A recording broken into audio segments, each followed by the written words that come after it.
He's editor-in-chief of Breitbart News and a New York Times best-selling author. And on this podcast, he brings deep research, prescient analysis, and world-class guests. He's Alex Marlow, and this is The Alex Marlow Show. Hi, everyone. Welcome to The Alex Marlow Show. This is a not Hawaiian shirt Friday edition. I will tell you, I'm just wrapping up my time in Washington, D.C., and I thought to pack a Hawaiian shirt, was planning on packing it, and in my haste, I did not grab one. So instead, you get sort of jacket and tie Friday, which is, you know what? We got to make do with podcast format. I brought my good microphone, so that should be the main thing. I want to get you caught up on some of my thinking on some of the items of the week when I don't get to do a daily sort of news roundup that I do feel compelled to weigh in on a couple of things. And other things I like to do is I like to get your feedback on certain things that had happened. So we'll touch on that. But I do want to make a plug for tomorrow's or yesterday's show where I went through all of my experience with the visit to the White House, where I spent the entire afternoon at the White House. And we're continuing to break exclusive stories at Breitbart.com. We just put up a story just as I'm recording this where Trump explained to us how the Democrat Party broke themselves. And I'll tell you, this is fundamental because when you see his enthusiasm, when you see his confidence level, he knows that he's got some room to run. And of course he does, because he's the proverbial lame duck and that he'll never run again. But it's one of these things where he is able to see that there is no cohesive vision for the Democrats. They're losing their minds. They don't have any leadership. They can't decide on whether or not they need to be fighting Trump harder or whether or not, God forbid, they actually work with him on something, which they can't do because their base and their donors don't like that. So he knows he's got all this opportunity. And so all I saw was double down, the art of the double down, if you will. I saw more tariff talk. I saw more shutting down this and shutting down that. The big thing that was on his mind, I get into this a lot yesterday, but it was kind of sticking with me as I was sticking through it. I was thinking through how the lawfare still seems to be front and center for him, and that's a good thing. Now, what's noteworthy, as I mentioned on yesterday's show, he is very interested and compelled to hold people to account who were trying to ruin his life and put him in prison prior to his administration. But of course, also, it's fundamental trying to stop the 700 or so unelected district judges that are out there. Each one of them can, at a different moment, shut down parts of the president's agenda. And so what they're trying to do is they've got a multi-front approach. And he didn't walk me through this, so this is just what I'm extrapolating from our conversations. First of all, it is trying to do as much as you can, as fast as you can, so they can't. It takes time to do these injunctions. They have to get organized to try to get them on their heels and then try to file certain things proactively where they know the judges are favorable or the districts are favorable. And there are all these ways to do this depending on where you're filing so that you're able to counter and preempt some of the various attacks. But they really do have to use some nuance to be able to get this done, because Stephen Miller had a really interesting tweet on Thursday morning where he said the most important commodity in the executive branch is time. Americans elect presidents to 4-year terms. These rogue Marxist judges, in a furious attempt to thwart the people's will, are trying to take months and years of time away from the executive, and it must be stopped. This is exactly right. This is the exact mindset and approach that we want to see, because it really is about time. And I'll tell you, the vibe I got inside was an urgency. And that's not what we got the first administration. Part of that's because Trump had not been a politician until a few months prior. I don't think he knew who to hire. I think he made some brilliant hires. I think he made some not as good hires. I think even he would tell you that. And now that he's got a team in place that believes in him, believes in his mission, and is highly trained and qualified. I mean, these people are total rock stars in their field in just about every cabinet post. Why I think it's, the best cabinet I've ever seen. These people are committed to working hard every single day. And that's what we want. We want to encourage that, because time is of the essence, because not every element of the agenda will survive some of these legal challenges, which will continue. And there needs to be widespread reform, broader reform.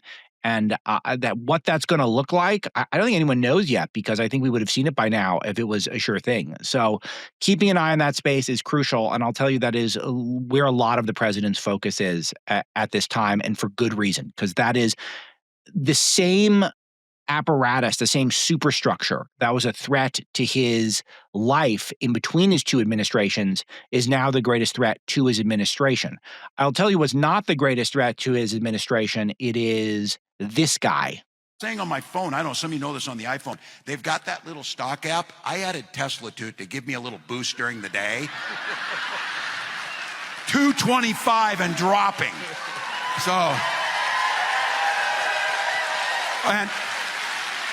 and if you own one, we're not blaming you. You can take dental floss and pull the Tesla thing off, and take out, just telling you. Yeah, this is a gift to us. You've heard this on every other show because you're a fool if you're not playing it to show people who they really are. He is the least likable guy imaginable. He's uninformed. He's dumb. He's weird. But all that stuff is important because I told you first, once he announced, Tim Walz, that he was going to go around the world or go around the country touring places. I told you that this is going to be a gift for us. He was going to provide nothing but content. Now, if that was a stand-up bit, wouldn't be great, but I would understand it. But he's someone who was nearly the vice president of the United States. I guess not nearly, but he could have been the vice president, and is probably amongst the top 5 or 10 Democrats to be the nominee for 2028. So if that's the message, that you would like to see an innovative American company go out of business, if you would like to see, what is it? It's got to be 5-figure employees, tens of thousands of employees, maybe more, who work for Tesla, see all of them lose jobs. How about all the retirees in Minnesota who have pension plans that involve having Tesla stocks, which has in recent years been one of the biggest stocks in the world? How much do you want to tell all of them that Tesla failed? Do you like doing that, or is it worth it just for the one joke? And why do you want Tesla to fail a car company? Because you don't like that the executive is cutting parts of the government, like, sending money for circumcisions in Africa. So just because he thinks there's too much of that going on, then we need to root against America. So that's what these guys do. They root against America. They don't like this country. I've said this as long as I've had a microphone, and I am sad to say it some days, but I think everyone has come around to this, especially people who see me in the voice I like to have is I like to be reasonable, and I like to be someone who can provide arguments for you to share with people who aren't necessarily hardcore MAGA, even though, that's how I vote. That's who I am personally. But I would like to try to give you arguments that you can take to people in your life who aren't and use them and have them think, oh yeah, that makes sense. It's not just yelling and screaming at everyone. But I've always thought that the left fundamentally hates this country. They don't like America. They don't like what it stands for. They don't like the core American values. They don't like our freedom. They don't like our heritage. They don't like the founders. They don't like anything about us. So when you've got a country where an immigrant comes in, sets up shop in America, innovates in the green energy space, and becomes the richest man on earth with one of the biggest, most popular companies on earth, and then you openly root against him and all the people, including your voters who are invested in him, it's perverted. It's just a perversion. And it's only because they're so lost. So I'm looking forward to continuing to follow Tim Walz tour. It was irresistible. I know you guys have heard many hot takes on this at this point, but just know these people hate our country. And when they reveal themselves, it's important to play it over and over and over again. And that is certainly a role that we're going to have here on the show. But just, it is fun to think how many people in your lives bought a Tesla, 3 years ago or 5 years ago because they wanted to own all of us in the MAGA world, and then now they're going to torch them, and they're going to key them, and they're going to smear dog crap on them because they hate MAGA. So it's a sick, deranged group of people, and you don't want them around your children. So there you go. So that's the Tesla stuff, and the Musk stuff continues to be very, very odd. Protesters are planning a massive global demonstration on March the 29th. So a Tesla takedown. They really think they're really animated on this stuff. They see Musk as even a better villain than Trump. And I don't know whether or not it's going to work because the hypocrisy is so obvious, and a lot of people who've bought these cars and they're going to sell them for pennies because of why. I mean, Musk has a million other companies. Remember when Musk kind of got conned into buying Twitter for $45 billion or $44 billion, and it didn't matter? When he bid that much on Twitter, I thought he was way underbidding, and then once they opened up the books for the sale, it was clear he'd way overbid, but he was pot committed. He had to get it. And he's still fine. So he's taken baths before in his stocks, but he's CEO of a bunch of companies. It's not really going to hurt him very much. So what this just shows you the level of their perversion, that them rooting against him to spite themselves. You can bet that he's stressed out a lot less by some of these attacks than the people who have spent a bunch of money on a Tesla, and now they have to walk out to their car and feel like their car all of a sudden represents their entirety of their politics. It is interesting to think about. As conservatives, we've always had to deal with this. That are we able to support certain businesses who don't share our values? And for me, this has been a struggle my whole life. I tell you, for years, when I would do retail, I would first go to the company's page on Twitter or Instagram, whatever, to see if they put up that black square for Black Lives Matter. And if they did, I would try to find an alternative product that didn't do that. And it would always bother me if I had a piece of clothing on, still does. I've since jettisoned most of them, that I thought was associated with people on the left. I mean, if they make left-wing statements or anti-American statements, and they donate to woke causes, I didn't want to patronize their businesses. And now they're all stuck, but they're all stuck with $100,000 cars. So it's funny. Couldn't happen to worse people. So, but we'll see where this goes. So many lies about what Musk is doing. NBC had a big thing that Musk is using immigration and claims of voter fraud to sell Social Security administration cuts. Social Security administration cuts. So this is being framed in the establishment media today as Musk wants to cut Social Security. Alex Marlow here for my friends at BestHotGrill.com. They make the hot, fast Solaire infrared grills. With rising prices everywhere, you want to make sure your hard-earned money is spent well. So here's what you get when you buy a 21-inch and larger Solaire infrared backyard grill. American-made, built to last, with all stainless steel welded design and commercial quality features. Radiant infrared burners that heat up to 1,000 degrees in just 3 minutes, regardless of the temperature outside. High direct heat that results in the juiciest and most flavorful food you've ever had from a gas grill, and limited lifetime warranty on the burners, grates, and stainless steel. Also, when you buy a Solaire infrared grill at BestHotGrill.com, you support my advertiser to help them keep my voice on the air and all my values as well that we all share. Learn about the Solaire infrared grill at BestHotGrill.com, including their try before you buy demo rental program. That's BestHotGrill.com. You guys know I'm a regular. I can't wait to get out there in the evenings and grill on my Solaire infrared grills. I've been telling you about the burgers I've been making, the steaks. You get the best sear in the market. BestHotGrill.com. Full endorsement. Check it out. He's not said he's going to cut Social Security. He's not said he's going to delay Social Security. What he said is that perhaps the Social Security Administration, like every other element of our government that he's encountered, might be too bloated. It might have too much in it. And so maybe he's going to cut out some of the field offices and maybe some of the call centers where you all know people are not busting their hump 24/7 in order to get the job done efficiently. So now, could this be a pitfall? If you're a 99-year-old person on Social Security and you've been used to going to your field office or making a call to the same number to get stuff straightened out for you for, I don't know, decades, I guess, since whenever you started receiving Social Security, we can't count on you to download the new X Everything app and then get your Social Security that way. So there is a warning here that's worthwhile, but again, this is being framed. I'm looking at a website right now that is framing it as Social Security cuts. It's not. It's Social Security administrative cuts. So the fake news won't stop. But luckily, as I got to see, and I walked through a lot of this on yesterday's broadcast, where I recounted my visit with Trump, that he's not going to fall for the fake news. Trump is not. He thinks the fake news is pretty much powerless against him at this point. I think he's much more concerned with audiences like mine and ours at Breitbart, which is terrific. So thank you to all of that. I think that's really what he's focused on. But that said, the media is going to lie, and they're going to try to continue to gin up the left to see if that works. I don't think it'll work, but I do think it'll make America more divided. And then the polling will reflect that to be true, and then Trump will get blamed. And everyone will say, oh, Trump was the one who divided us. Okay, so another promises made, promises kept type situation. Trump signing an order to close the U.S. Department of Education essentially today. This is, I guess, Thursday. This is breaking. I don't have all the details, but we knew this was happening. There's no one smart that I've talked to that's really made a plausible case that we need the Department of Education, and we've always hated it on the left. And Trump had framed it as a big con job, which is true.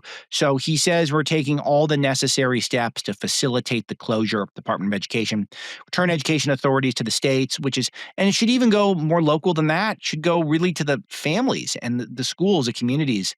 But the left has conditioned us to think that education is done by the state, and there is no amount of money that is too much for the state to take in, which is all squandered. And teachers are not paid particularly well. And it's not because we don't pay enough into it. It's because the administrative costs are so high. And it's also, they're not paid particularly well because the scores aren't going up. So it's not like we have a big justification to give everyone a big raise. So we're doing worse. And, that whole, you get the whole summer off it's kind of a cool gig. I mean, I could use a few days off, use a few hours off, get the whole summer. So anyway, they're going to start dismantling it. And again, my thought, this is what I want. I hope the president takes the advice. Leave one LGBTIA3 spirit furry in there with the purple hair, gender androgynous. And that way you can say you didn't destroy it. You just reduced it in size. And then you can be rested. You could rest with the assurance that it will never get built back up, because no one who leads their life that way is going to be competent enough to rebuild the Department of Education. One other one I caught, which is interesting, is there's a big Hollywood exodus, celebrities leaving the U.S. Can I tell you, is this sad to all of you that Rosie O'Donnell is gone, that Courtney Love is gone, and that America Ferrera, ironically named, is gone? How many of you know who America Ferrera is? She was on a show called Ugly Betty many years ago, and we've covered her for a long time at Breitbart, whining about how Latinx actresses are not treated well in Hollywood, saying it's as difficult as it was 20 years ago for Latin actresses. And she's personally devastated by Hollywood's dehumanization of Hispanic characters. So, she was in Barbie. Oh, that was a big movie. So she's still working.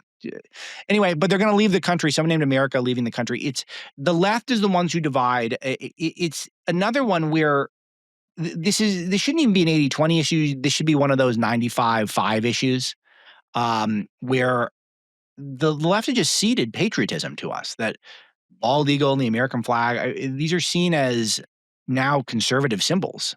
So supporting our country, the freest, most wealthy, most prosperous, most fun leaders in the culture, leaders in tech, a country on earth. We have a lot of flaws we need to work on, but we're still the best country on earth, right? I mean, is there a better country? Do you guys have the country in mind? Tell me what country's better, please. aloha@alexmarlow.com. So just considering there's 200 odd countries or 195 odd countries, that is not universally agreed upon how many countries there are. Look it up. Everyone agrees it's somewhere above 190 and under like 210, but it's a lot of, I think, territories and principalities. There's not some directory that just declares who's country or who's not country. Anyway, so we're a good place. And if they want to leave, it just feels so stupid because they've been bluffing for so long. They're going to leave. They're going to leave under Bush. They're going to leave under Trump the first time. And now they're going to finally leave. Why? Because we want to cut from our bureaucracy and hopefully give some money back to the taxpayers who've been struggling for a long time. So, all right. Other things happening. So we have 15 conservatives or more have been swatted. This is really dangerous stuff. So what the left does is they make phony calls into the police. And when they call into the police, they try to get police show up at your house, often with guns drawn, and they'll say something's going on bad, and it harasses and intimidates, it scares people, gets them out of bed in the middle of the night, and it makes them fear for their lives. And ultimately, if there is a mistake that will happen, and someone's going to get killed, something is going to get misinterpreted, someone's going to be on some sleep medicine, or is going to have had a couple pops, or will have some other prior thing they're nervous about, and they're not going to react well. Someone's going to die. And that's what the left wants. And they've been doing this for as long as I've been with Andrew Breitbart. They've had this swatting tactic, but it's really accelerated. I just want to note this because the left is constantly suggesting that, J6, most violent day ever, we're all the violent ones. Well, they've been doing this nonstop. And they're the ones at all the riots during Black Lives Matter. They're the ones who are torching the Teslas right now with acts of terrorism. And they're now the ones who are doing all the swatting, trying to get conservatives to harass them in their homes, when they're most vulnerable in the middle of the night, stuff like that. So very scary. And, I've been thinking about it for my family. And thankfully, I think I'm kind of hard to figure out where I live, hopefully. So, but it's a nervous time. Antifa published my home address on a Facebook page. And luckily, I lived in Virginia at the time. So I don't know. It's not smart to show up in Virginia. Just if you guys know the gun laws there. So that's a good state. But I'm in California now. Not a great state for random people to show up at your house. So they can just do it. They can just do it. You may have heard that about our state. So we don't have great gun laws, and we're pretty easy on the vagrants and homeless and the weird people wandering around. So very concerned about this for my colleagues in conservative media, and prayers to anyone who's been affected by this. But just know this is who the left is, and this is how they behave. So, and it is a real threat, a real problem, and I wanted to put my marker down on that as well. All right, other things I wanted to catch up on. Trump did something smart the other day that is worth highlighting, which is that he's now taken some shots at Pierre Poilievre, who is the frontrunner to win the Canadian election. And I think that's really terrific that he's done that, because Poilievre's only chance to win is if he can distance himself from Trump a little bit. So this is real pro wrestling. You guys hear me use that phrase a lot when I feel like there's a battle that's going on. That's not what meets the eye. You hear me say 4D chess. Take Trump seriously, but not literally. That's what this is. So he's taking some shots at Poilievre. And Trump is, by the way, I was hanging with Trump yesterday or the other day, I guess. And he does talk a lot about making Canada the 51st state. I don't think he's entirely joking around. If he is, he's really in on the joke. He's really committed to it. But he's taking some shots at Poilievre, which is great, because that is better for Poilievre, because Poilievre's got to come out and he's got to say, I'm tough. I'm standing up to Trump. You guys can trust me to be Canada first.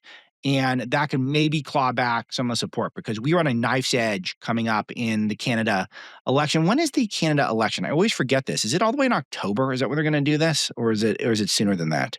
Anyway, we'll have it for you. But when Canada goes to the polls, it is really on a knife's edge on whether or not the Trudeau party with their new leadership is going to be able to retain the majority, or at least enough to have a governing coalition with the prime minister now, with Mark Carney, the new guy in there, or perhaps some alternative, I don't know, but probably Carney, or whether or not they're going to get a good conservative like Poilievre, who's imperfect, but is certainly good enough. So Trump is, I think, made a good move, and Poilievre is fighting back a little bit, and that's all great. So just know that there is some hitting people over the head with a chair from the third rope, and all that's great. So it's all positive. That's all positive development. It's all what we want to see. Shows people using their brains.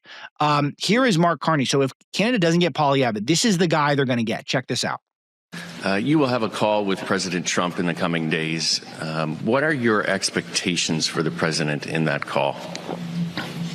I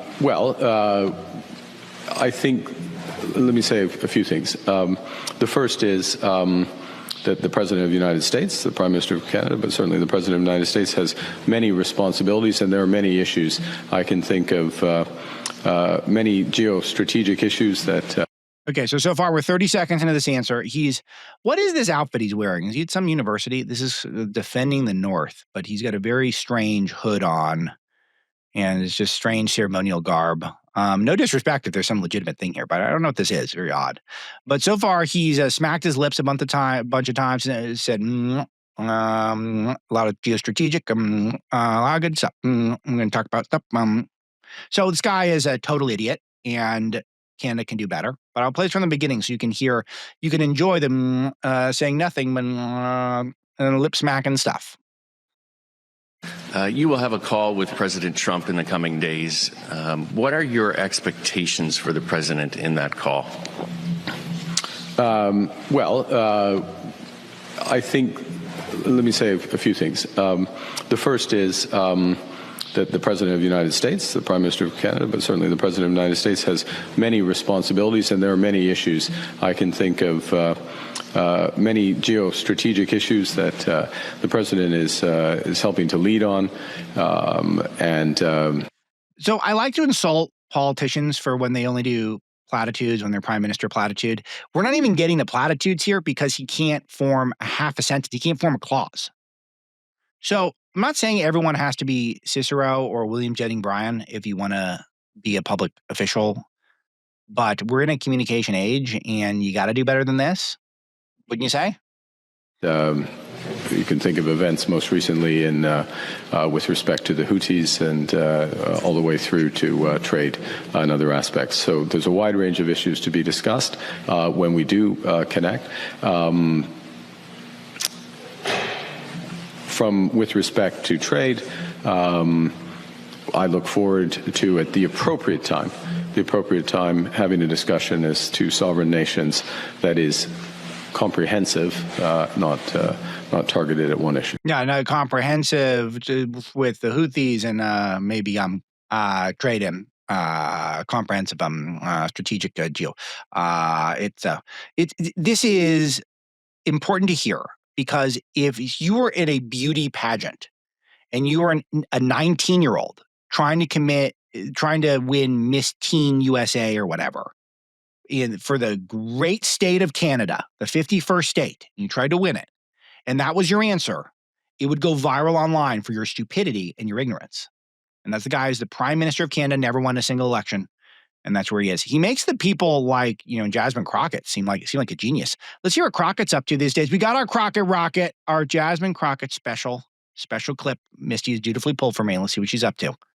So I'll make sure that I keep it short, but I am truly here for very selfish reasons. Starting with, on March 29th, it's my birthday. And all I want to see happen on my birthday is for Elon to be taken down. Yes.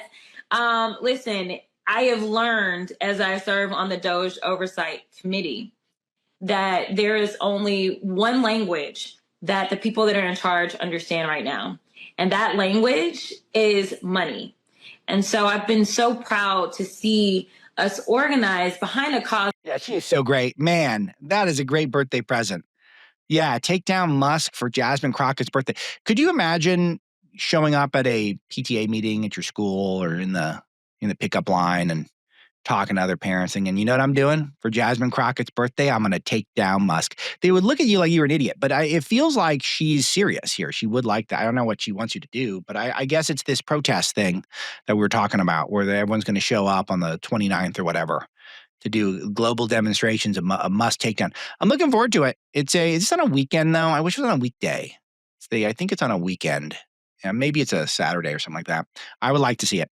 So we'll see. We got that coming up for you, but they're just mean, nasty people that you cannot have an electric car company, the greenest company in the world.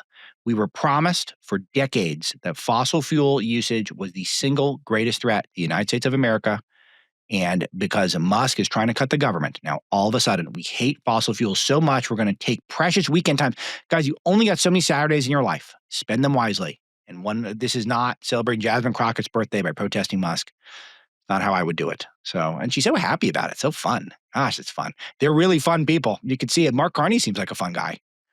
We should all party with them. Okay, we've all seen it. A parent, a friend, maybe even yourself, moving a little slower, skipping workouts, avoiding the stairs perhaps because of pain and stiffness. The reality is your mobility, it doesn't vanish overnight. It's slow decline, but by the time you notice, it can feel like it's too late to fix it. That's why I want you to take this seriously. There's a free 60-second bone and joint health risk assessment that helps you understand what's happening in your body before it's too late.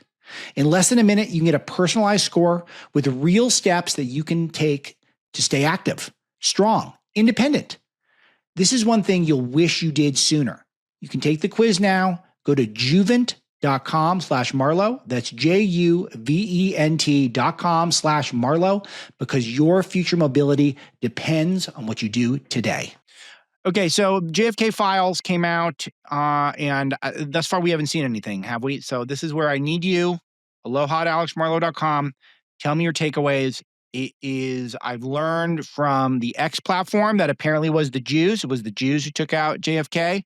But remember, the Jews did 9/11 and the Jews did everything. So that's, the usual crowd of the Jews are responsible for everything that has ever happened wrong. They're out there. And other than that, I don't know. I guess RFK Sr. called Joe Biden a traitor. That's pretty funny. So I didn't see anything, which was my prediction. So I just don't think we're ever going to get much out of these things. I think that there are some conspiracies that I think are true, some that are, I don't know. Felt like he may have had some meetings with some Cubans or some Russians, and I don't know. I'm fine. But point out to me, I could not get into it deep enough to see anything major that's new. So please share to me anything that's new. But if not, I'm pretty much exactly the same spot I was on this. I don't want to be entirely dismissive because we should have transparency. We should know everything. I think after a certain amount of time, it looks terrible for the government to hold this basic information from the people. I think free press and free information is the right approach. So I'm happy things were released.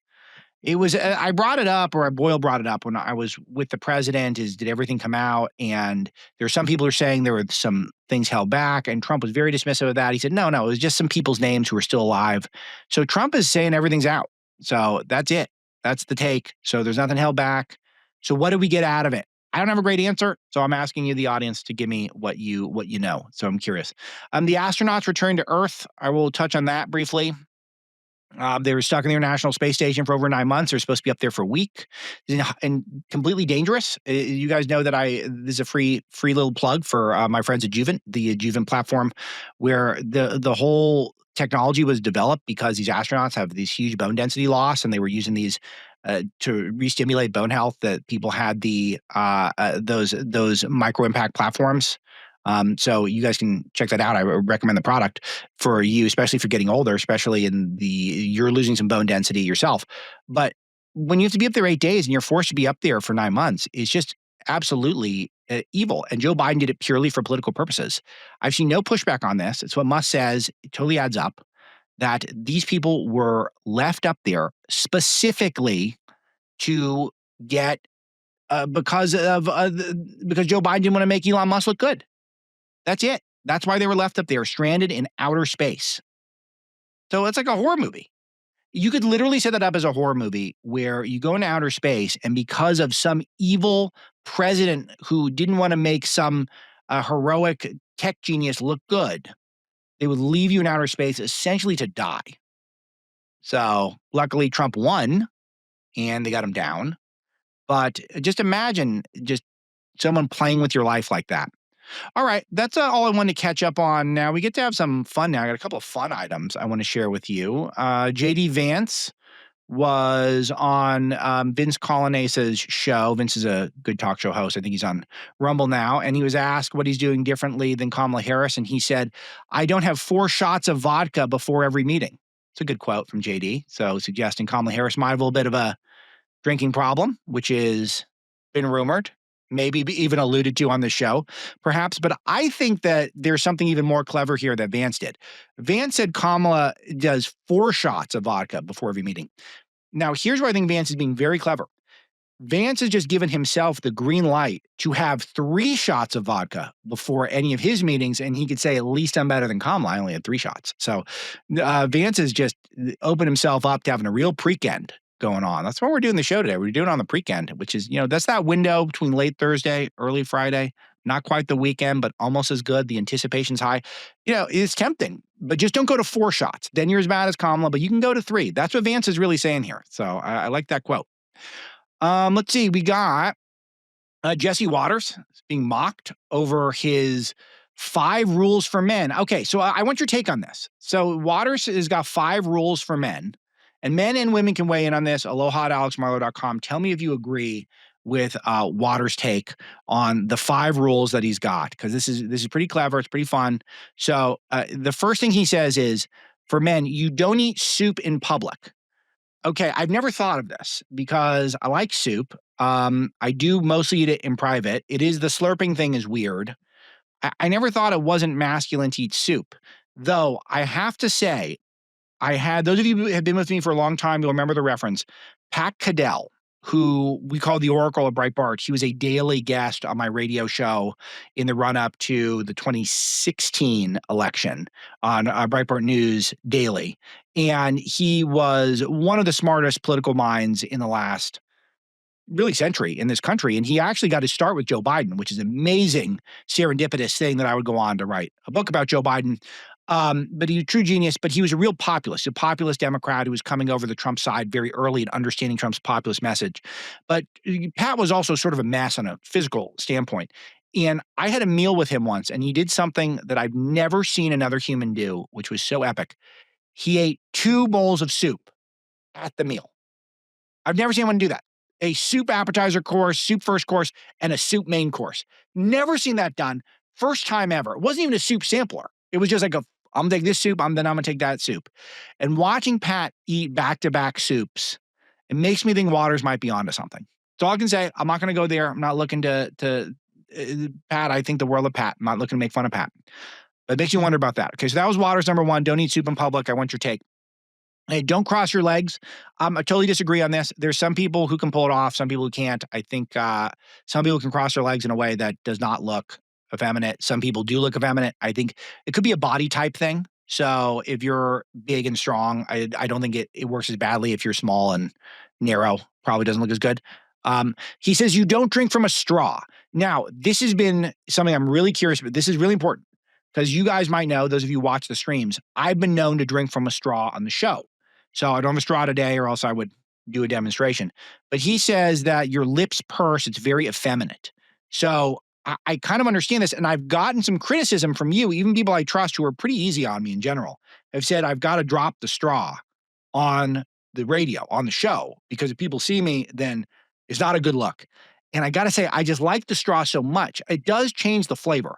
Have a sip of a coffee from the straw and then not from the straw, and you will see a difference, I promise. So the flavor does change, and it's just nice. I just like the straw, so it's going to be hard for me to get away from it. And it is just one of those things where I want your take. Should I drop the straw? Because I'm a straw guy. Is Waters right on the straw? Okay, next one up. This is going to be another one. This is why his list is interesting. These are all contentious. He says no milkshakes. Milkshakes are banned for grown-ups. I think milkshakes are one of the ultimate desserts. It is just, if you've ever had a perfect cookies and cream, ice cream, little whole milk, blend that thing up, homemade whipped cream, it doesn't really get much better flavor-wise. But his take is milkshakes are for kids, and it's very hard to deny it. The other thing with milkshakes is it's very hard to metabolize them. It's about 4 minutes of mouth pleasure, and you're getting 900 calories in those things. There's no diet where a milkshake fits in. It's a pure indulgence. It is like doing hard drugs if you're doing a milkshake. It's that bad for you. So even on cheat day or even cheat week, I don't know if you can accommodate an entire milkshake. So I understand it, but also one of the yummiest of the yummy treats. And am I really to make my peace with the fact that maybe I've had my last milkshake if I'm supposed to listen to Waters? And the last one he said, which I think we can all agree on this, don't wave with 2 hands. So you don't wave simultaneously with 2 hands. I think that's a Tim Walz thing because Walz would do this thing, which is terrible. You do the 1-hand wave. But that's not, okay, so even then, maybe I disagree in the sense that should anyone wave with 2 hands? It's not just for men. I think, do real human beings ever wave with 2 hands? Examples are welcome. Feel free to shoot me an email if you care. All right, last one for today, and this is sort of a look ahead to next week as we're recording this. We are on the brink of an event I've been waiting for a year, which is the release of Snow White, the Disney remake. And it is going to bomb. It is getting savaged in the media. The early reviews are horrible. So what I've done is I went over to Rotten Tomatoes, which is this website that aggregates all these opinions from journalists or critics. So, but one thing that's interesting about Rotten Tomatoes is they only sample from one side of one certain perspective. It is professional critics. That's who gets cited. They also have the audience score, but they mainly feature the critic score, which are the same type of people who spend their lives watching movies and only care about Hollywood movies. And so this is not a diverse group. Even if they look different, they might live in different places. These are people who see the world through a very similar way. So the critics are rooting for Snow White. They want it to succeed. But they still, as of now, the Rotten Tomato score is in the 40s with the critics, which is not good. And they always grade woke stuff on a curve. So just note this. Anything conservative is going to get close to 0, and anything really woke is going to won't necessarily get to 100, but it's going to get more points for its wokeness. Obviously, this is a big woke darling, the Snow White movie. So given Rachel Zegler's hatred of this country and her hatred of the source material, which she thought was patriarchal and demeaning towards women. So I pulled some of the reviews that were deemed positive. This is what Rotten Tomatoes is counting as positive reviews. I'm going to read some of these to you just to show you how bad it is. This is what they're trying to suggest to you are positive reviews. The story edges are dulled by relentless attempts to make everything inoffensive. I'm not going to read the whole review. I'm just reading points from it. But these are all things that are in positive reviews.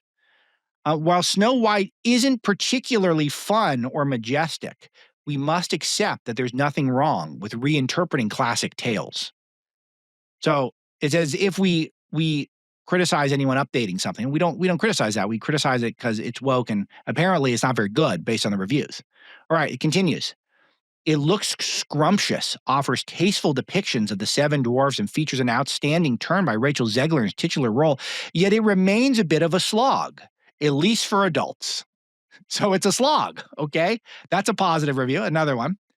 Creative team behind Snow White focuses more on correcting the outdated elements of the first film rather than celebrating the magic that still endures. That is the snippet Rotten Tomatoes has selected in what they've called a positive review. All right, more positive reviews. It takes risks, even if they're not easy to see given our prejudices, but it doesn't quite take them to the extreme, resulting in a pleasant, updated mix that's at the same time blander than it should be. It's pleasant, but bland. Okay, that's a high praise there.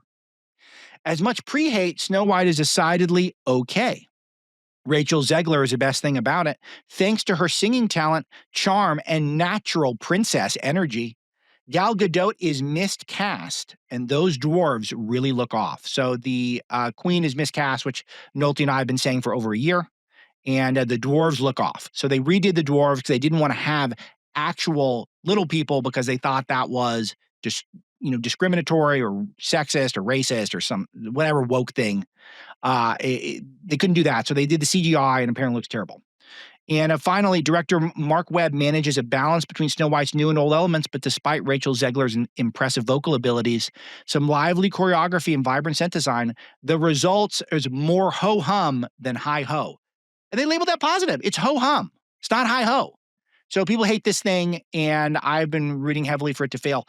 We will have Nolte on next week, and I'm sure he'll have seen it by then. But I can't wait to get his review because he's so contrarian, he might love it. And that actually will be even better because if this thing bombs and it's good in a way that's sort of sweeter than if it bombs and is terrible. All right, that's it. That's going to be today's show. Thanks to producer Misty. Thanks for all of you in my audience who have shared this content. Give me a 5-star review and leave a comment. All these emails, great opportunities to email me on this show when I solicit them. I'm really curious. I'm not just throwing it out there. I want to hear what you have to say. And we'll be back next week. Have a great weekend.